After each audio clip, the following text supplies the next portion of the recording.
Hello, everyone, and welcome back to Sportycast Football. This is episode 95 of the 343 podcast. My name is Riaz Parker, and today I am joined by Jason, Nikita, AF. We have a full house today to discuss the first midweek fixtures of the season. And of course, that's going to be, highlighted by, well, I don't want to say like an epic game because we don't really know much about one of the teams yet. So, a big game nonetheless. It's Arsenal and United. So, in this episode, we're going to be previewing that game, the Arsenal United game. And I guess we should start with Arsenal, Jason, because I mean, I was on with Ziad on the previous podcast episode, and he was telling me, um, he's not really too excited, but with Ødegaard back, he's been doing like you guys have been playing a lot better. How's the recent form been? How are you feeling about the team in general?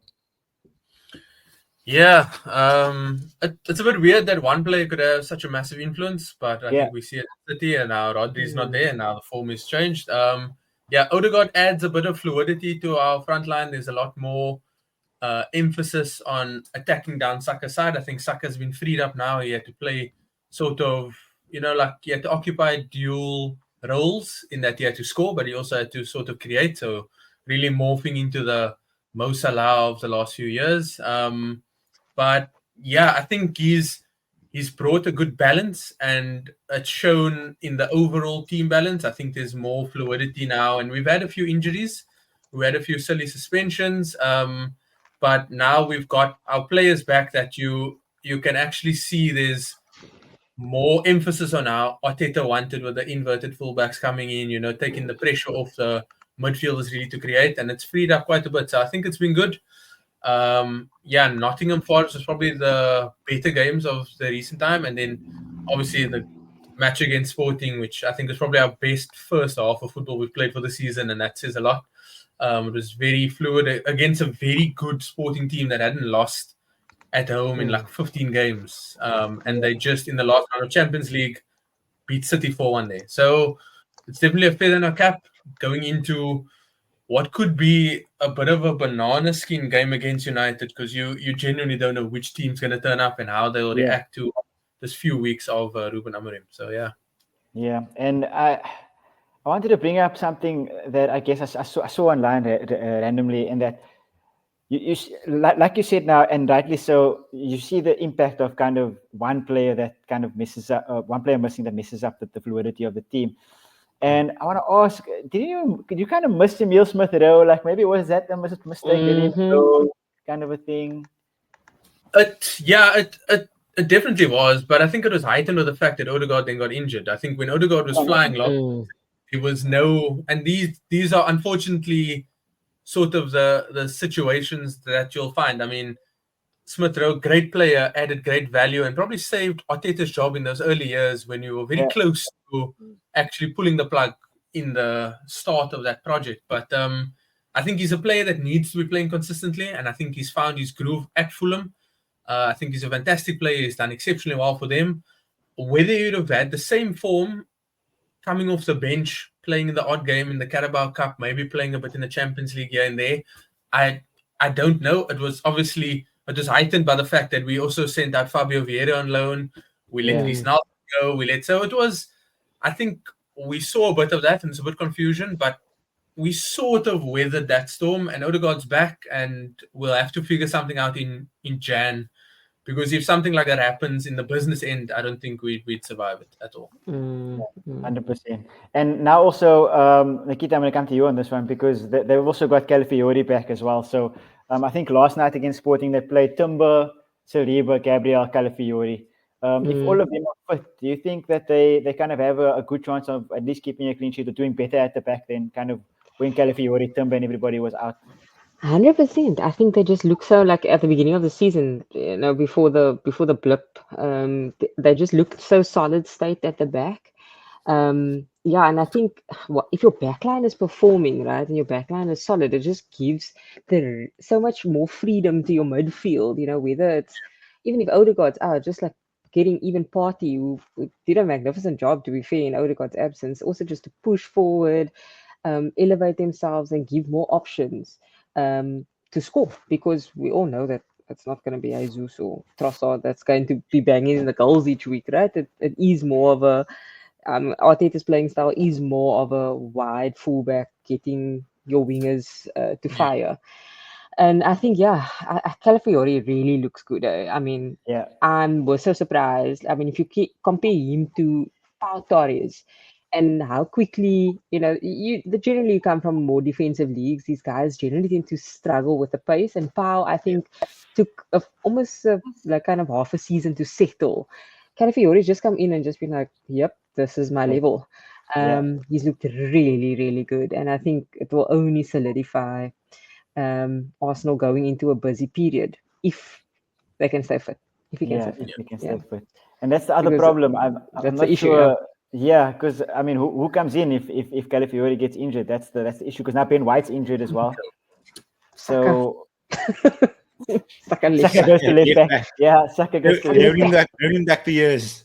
Talk about rolling back the years. What about Kieran Tierney coming back in? The guy was in the squad for that game. I forgot he's still there.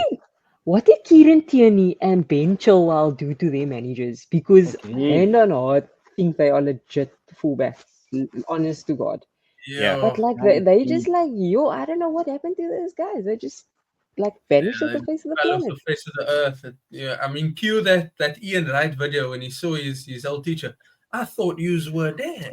And literally, I saw Kieran Tierney walking onto the plane, and I'm like, Leonardo DiCaprio. Insert all the memes here, please. It is a scary thought. So it's maybe not make me cry on the show. But I mean, I didn't know that he was still there, honestly, because Kieran Tierney, when he came into Arsenal, he was my favorite. He was my favorite backline player that Arsenal had at the time. I thought he was a very, very good fullback. He reminded me a bit about Robertson in the early stages, like very similar. But so on the other side of things, on the flip side, at United, we're recording this obviously a week before, so we don't really have the evidence of the United Everton game, but. If let's say Martinez starts, let's say we get that solidity at the back. Martinez starts with the Ligt and Mazraoui. Let's say Ahmad still starts on the right back. Let's say who played left back? Diallo. Let's actually say Shaw starts at left wing back. Would you like to see Shaw? Actually, let me rephrase this question. Where would you prefer Luke Shaw to start in the team? In all honesty, I think Luke Shaw starts at left centre back. Okay. And Martinez against Everton and against Arsenal. So the reason why Martinez didn't play in the previous game was he picked up a niggle during international duty and he wasn't fully fit and stuff. So I don't know. Like I don't think I saw him train this week in all the pictures that they posted. So I don't know if he's fit. But yeah, like I think Shaw's played about 15-20 minutes over the past weekend at left centre back. He didn't look bad. He didn't look good either. He was better than Johnny Evans. But so like I think that's going to be his position when Malacia is eventually match fit. He will probably be the left wing back. I don't think Luke Shaw will be the left wing back. All the training sessions that I've seen, it's been Malacia playing at left wing back, doing those runs up and down. And then on the other side, it's been Ahmad that's just been running his legs off for Amorim. And like there's no secret that I love Amad Diallo. I think that kid is legit. I think he's such a great player. And I think he's better than Garnacho. And Garnacho is going to struggle in this Amorim system for a while, in my opinion. I think there's a lot of players that's going to struggle. I think Rashford's going to struggle as well. And he's a striker now. He's a striker now, so like he normally thrives with coming off the left wing, and there's no left wing anymore. Unless he wants to play left wing back, then he's going to have to come back and defend. He's going to have to learn how to do that. But no chance. There's no luxury here. You have to go according to the new manager's rules, and if he wants you to do something, you have to break your back in order to do it. and that goes for midfield as well. Casemiro can't live off his legacy anymore of all the Champions League that is won. If this manager wants you to press for the entire 90 minutes, you press for the entire 90 minutes.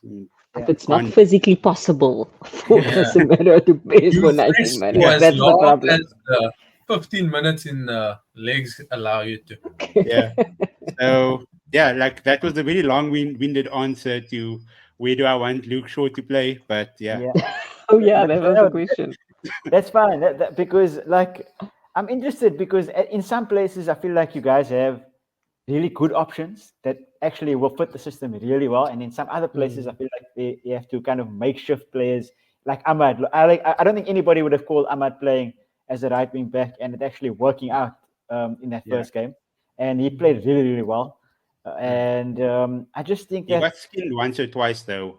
So it's probably gonna have to work a lot on those defensive capabilities. But I mean that's why there's three centre backs to help cover for situations like that. So you would keep him there though. I'm at right wing back. You would keep him. I would really like to see how he plays in that cam role next to Bruno. So behind the striker, those two attacking midfielders behind the striker. But I can understand why Amorim is going to use him as a right wing back to try and accommodate other players who don't have defensive capabilities. Yeah, it's that kind of malleable mind of the youngster that you can kind of get him to do things that other people maybe can't do, that they're not set into, that they kind of now mold him into that right wing back kind of situation. But I also during his press conferences and all the media things that he did, he also alluded to the fact that he likes Bruno playing a little bit deeper and not really in the 10. He likes him playing in the middle. How do we feel about that? Nikita, do you think like that could be an advantage for United so that you can open up kind of another space there in the front line, I guess, and bring Bruno in? Or is it too much of a risk to kind of bring Bruno deeper and drop either one of Ugarte and Mainu? I think my thing is like, okay, so you create more space for who? You know, does United have the quality to deliver goals up front if it's not through Bruno? And I think the other issue, not the issue with Bruno, but I mean, we know his temperament is not the greatest. So either how is he going to respond if you play him out of his preferred position? Is he going to have like the Pogba vibes, or like is he actually going to be a captain and lead? I think it's a difficult one. But I think it goes back to Abe's point. Like, you're going to have to fit this guy's system or you're going to have to bounce. That's the vibes he's giving off. And, you know, like we were saying in the previous episode, if he's going to have his way and there's going to be some pain for United supporters. So, you know, even if he tries to shoehorn Bruno in deeper and it doesn't work, I think that's fine. I think United supporters should just let it go. And see where you guys end up at the end of the season. Klopp's first season ended 8th. Yep.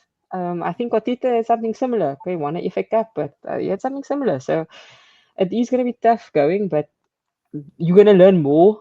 We all know the behavior of a lot of United players is really poor. But I think the guys are really going to be shown up now and saying, but you don't cut it. So I would say all the best to him, but I don't really want it. We don't really want that at the end of the day. Jason, looking forward to the game that is on. When is it? On Wednesday at the Emirates. Arsenal against United. Where do we think it's going to be? Because now this is a different system, right? You haven't played United under this manager yet. He's going to come with. I think United have played under this system. That's a base statement as well. He wins it's a flat 4-4-2.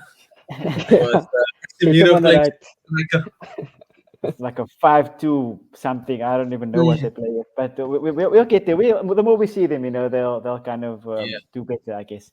So where do you think it's going to be kind of trouble for you? Where do you think you're going to have to kind of be strong, and where do you think you can kind of exploit this new system that they have?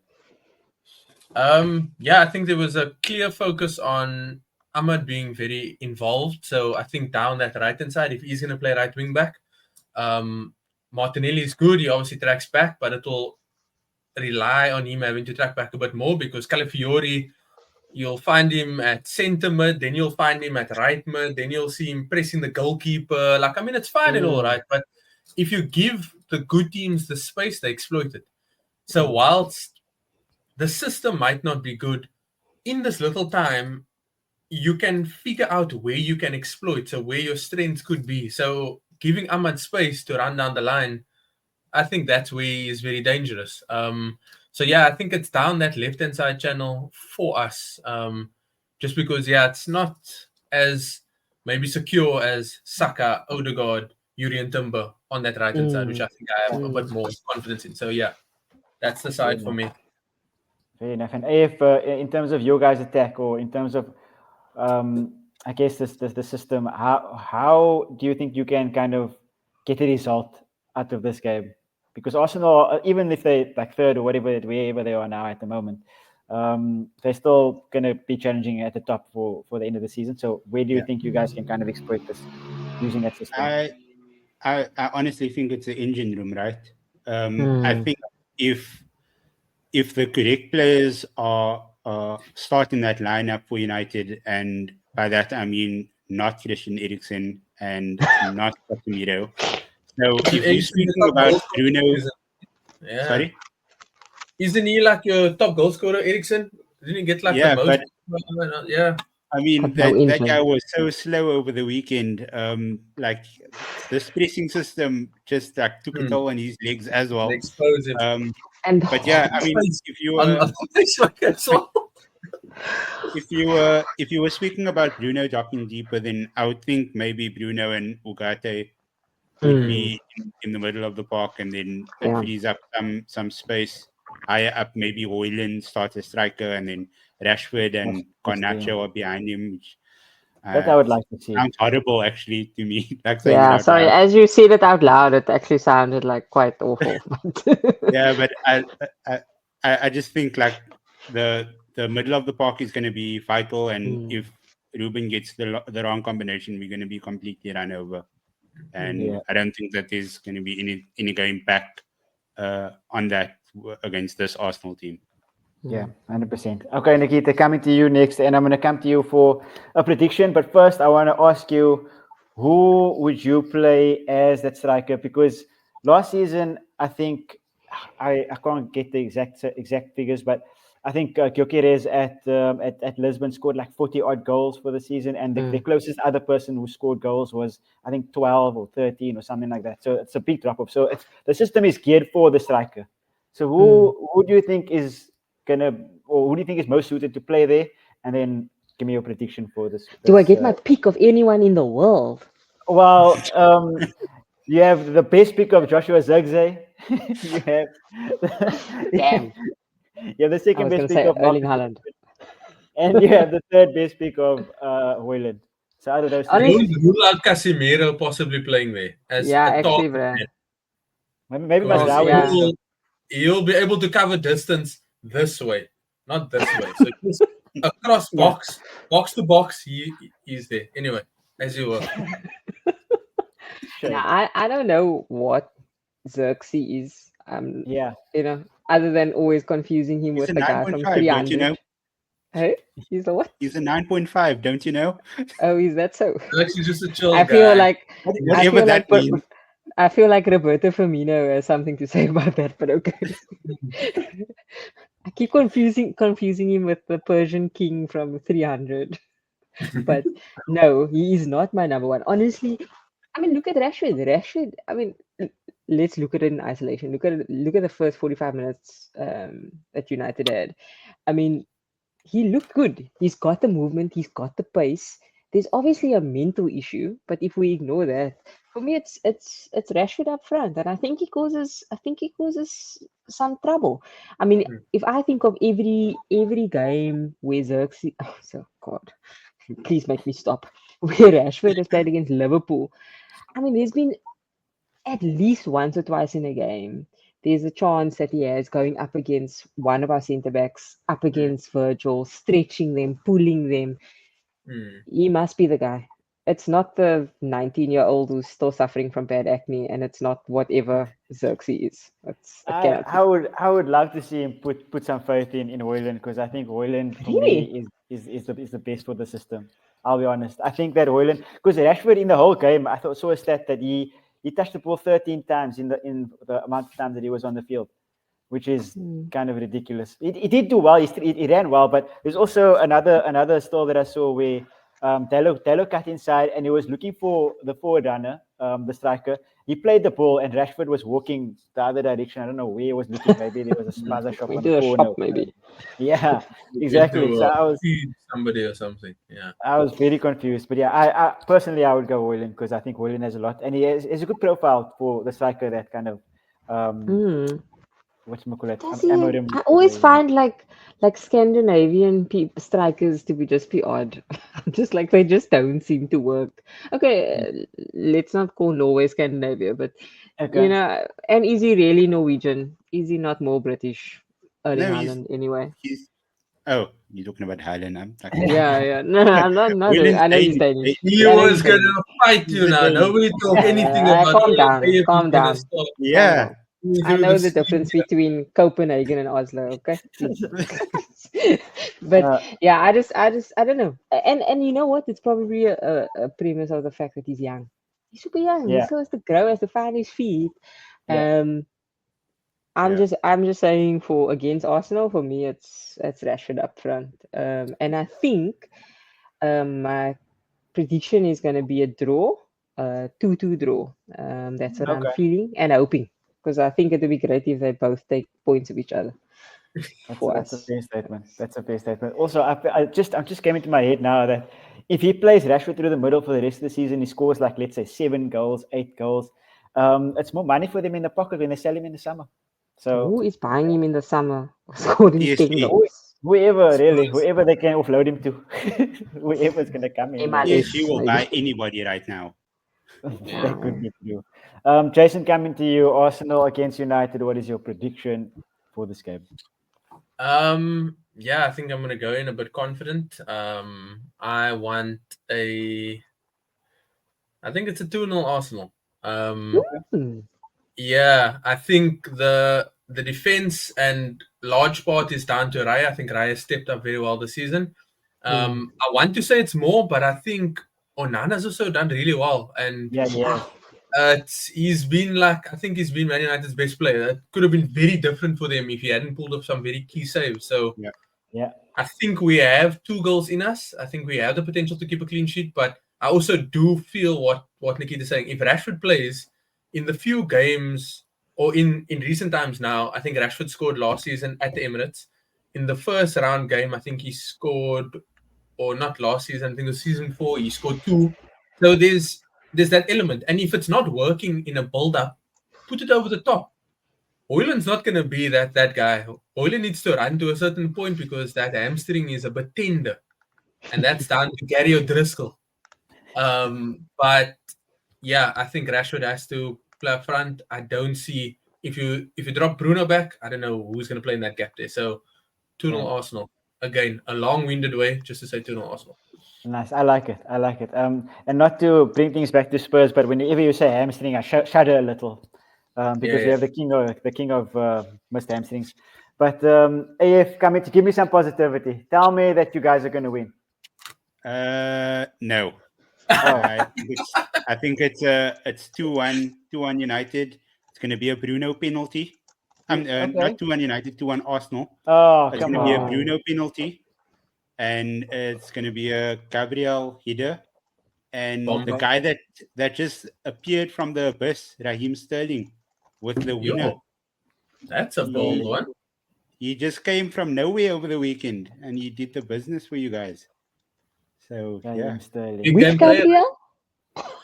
The best Gabriel. The one that can score, not the one that can't score.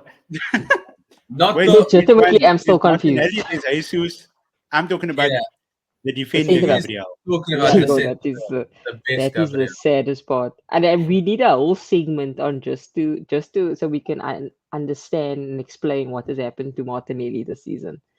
I think he's phenomenal. I would put a PowerPoint together for you guys. Yeah, I think we need one with animation, please. Yeah, animation Only one font with on the live slide. clips as well, and I'll have a whiteboard with me. Thank you. I'm a visual person. I need that. I can't be told things all the time. I need to see it on the screen. So we've only got Arsenal wins. Do I break the mold here? No, we didn't. I said they're gonna draw. Oh, a draw. Oh, we have a draw. We have a draw. We have a draw. That's good. I like that. Okay. So you were the pen setter, so I can't be the fence setter. So you know what?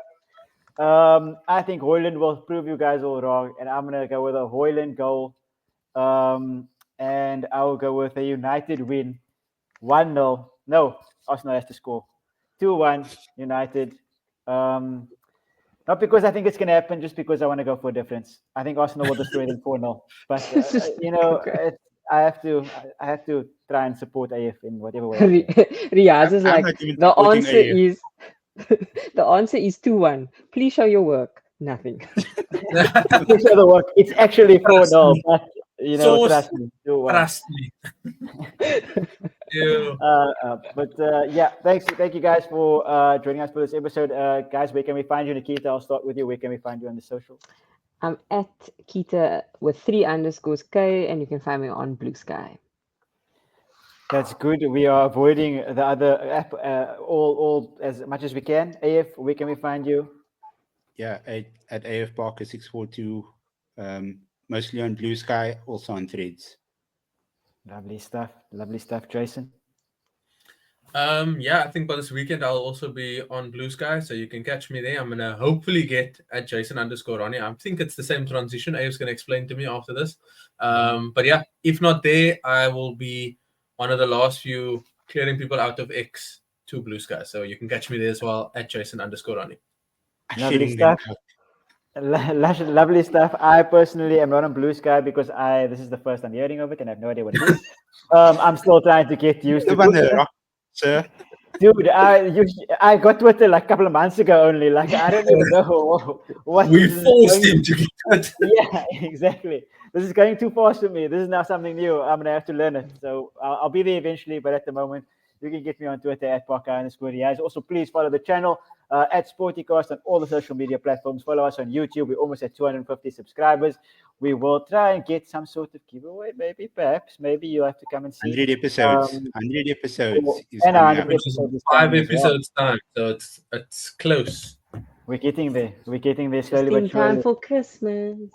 Oh, that's a great point there. Hey, just putting it out there. But yeah, thanks so much for watching our episode. Like, share, subscribe, and we'll catch you in the next one. Comment also, who do you think is going to actually win this game? And also, let's get some Højlund love in the chat as well, please. Just comment there nicely. Get some Højlund love. And I'm just going to. This is going to be AF and Højlund's mother. That's all I'm just going to farm AF's comments. That's all I want to do. But yeah, thanks so much for joining us today, guys, and we'll catch you in the next one. Peace. Cheers.